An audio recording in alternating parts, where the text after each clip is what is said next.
ప్రపంచంలోనే అత్యధిక ముస్లిం జనాభా ఉన్న దేశం ఇండోనేషియా. కానీ అదే దేశంలో 1000 సంవత్సరాల చరిత్ర కలిగిన అద్భుతమైన హిందూ దేవాలయం ఉందని మీకు తెలుసా? తాజాగా భారత ప్రధాని నరేంద్ర మోడీ ఇండోనేషియా పర్యటనలో ఈ ఆలయాన్ని సందర్శించడం ఇప్పుడు ప్రపంచవ్యాప్తంగా చర్చనీయాంశమైంది. అసలు ఈ ప్రాంబనన్ ఆలయం ప్రత్యేకత ఏమిటి? దీన్ని ఎవరు నిర్మించారు? దీన్ని యునెస్కో ఎందుకు ప్రపంచ వారసత్వ సంపదగా గుర్తించింది? ఈ వీడియోలో పూర్తి వివరాలు తెలుసుకుందాం. ఇండోనేషియాలోని జావా ద్వీపంలో యోగ్యకర్త నగరానికి సమీపంలో ఉంది ఈ ప్రాంబనన్ ఆలయం. ఇది ఆ దేశంలోనే అతిపెద్ద హిందూ దేవాలయ సముదాయం. కంబోడియాలోని ప్రసిద్ధ అంకోర్ వాట్ తర్వాత ఆగ్నేషియాలోనే రెండో అతిపెద్ద హిందూ దేవాలయంగా దీనికి గుర్తింపు ఉంది. దీని చరిత్రను పరిశీలిస్తే 9వ శతాబ్దంలో ప్రాచీన మతారం రాజ్యానికి చెందిన సంజయ వంశరాజులు ఈ అద్భుతాన్ని నిర్మించారు. మన హిందూ త్రిమూర్తులైన శివుడు, విష్ణువు, బ్రహ్మదేవుళ్లకు ఈ ఆలయం అంకితం చేయబడింది.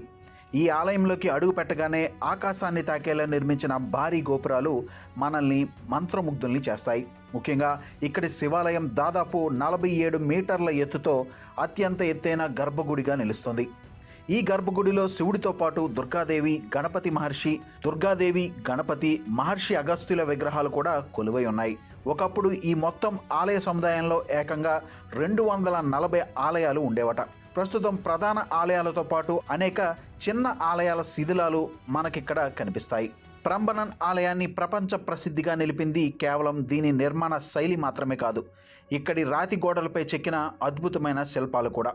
మీరు ఆలయం చుట్టూ సవ్య దిశలో ప్రదక్షిణ చేస్తూ వెళ్తే రామాయణ మహాగాథ మొత్తం శిల్పాల రూపంలో కనిపిస్తుంది. భారతీయ సంస్కృతి, జావా కళా సంప్రదాయం కలగలిసి ఈ శిల్పాలు రూపుదిద్దుకున్నాయి. ఇప్పటికీ ఈ ఆలయ ప్రాంగణంలో ప్రతి సంవత్సరం రాత్రి వేళల్లో రామాయణ బ్యాలే నృత్య ప్రదర్శనలు నిర్వహిస్తారు. విద్యుత్ వెలుగుల్లో మెరిసే ఆలయాల మధ్య జరిగే ఈ ప్రదర్శనలు ప్రపంచ పర్యాటకులను ఆకట్టుకుంటాయి. ఈ ప్రాంబనన్ ఆలయానికి సంబంధించి స్థానికంగా ఒక ఆసక్తికరమైన జావా జానపద కథ ప్రచారంలో ఉంది. రాజకుమారి రోరో జోంగ్రాంగ్ను వివాహం చేసుకోవాలని యువరాజు బాండుంగ్ బోందోవోసో అనుకున్నాడట. అయితే ఆమె ఒకే రాత్రిలో 1000 ఆలయాలు నిర్మించాలనే కఠినమైన షరతు విధించింది. యువరాజు తన అతీంద్రియ శక్తులతో తెల్లవారేసరికి 999 ఆలయాలు పూర్తి చేశాడు.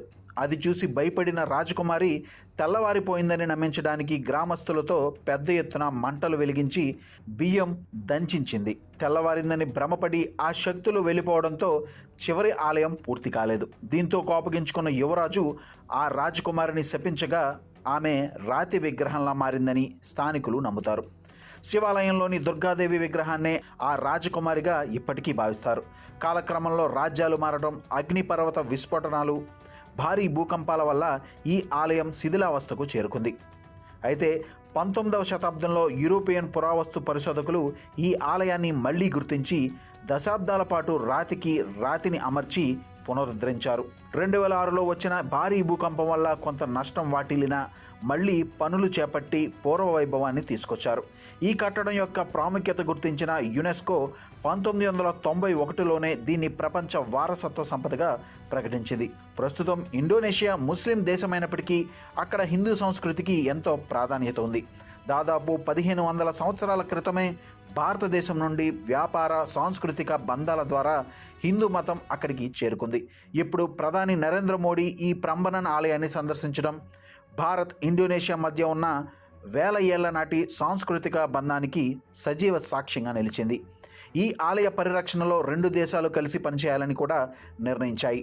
ఇండోనేషియాలోని ఈ అద్భుత హిందూ ఆలయంపై మీ అభిప్రాయాన్ని కింద కామెంట్ చేయండి.